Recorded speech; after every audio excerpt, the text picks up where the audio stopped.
So, what exactly is truth? I have established that existence is that which is as it is independently from any input from us, whereas reality is the mental model of existence constructed by our perception and cognition, based on the parts of existence that we experience. Truth is the instance of reality describing an aspect of existence accurately. For example, Newtonian physics are a true mental model of existence. This is because thanks to Newtonian physics we gain access through principles to plans of action that generate transformative results. Without physics, the steam engine could not have been developed. Thanks to physics, we are harnessing the existential laws that govern objects into artificial mechanisms and systems that produce desired results. In other words, truth is any mental image of existence that actually enables us to produce new ways of interacting with existence. Without physics, we couldn't take a remote control and turn on an air conditioning system, get up and open the fridge and put some ice on our drink, even when we are in the middle of the desert. Without the idea of morality, it would be impossible to create a global system of commerce.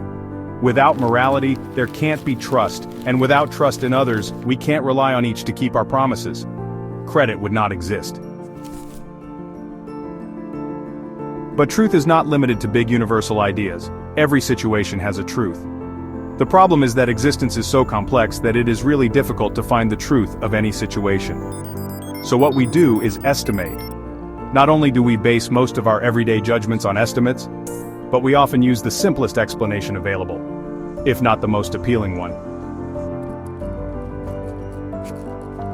I don't blame anyone who does this. It would be impossible to make any decisions or even live if we were to demand from the limited being that we are, to live only based on the truth of everything. That being said, I do think that some of us have the inclination or desire to find and expose the truth. That's why we have philosophers and journalists. However, it seems to me that something has gone wrong with our truth seekers. It seems to me that we have become more aggressive defending not only the simplest explanations, but the most appealing. If we choose to base our judgments on ideas that appeal to us, we are at risk of falling into dogma. And dogma is destructive to authenticity and freedom of expression.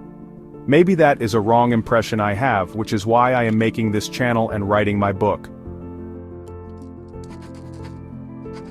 I humbly dedicate myself to finding truth and delivering it to anyone who has suffered enough from lies to desire it. In short, truth is the experience of our created reality expanding our access to existence, often making our lives easier and peaceful. I believe that human understanding can be measured in the amount of true principles we live by. Looking at history, we have only improved our understanding with time. I hope to help us improve our understanding and bring us closer to a better future. Thanks for watching.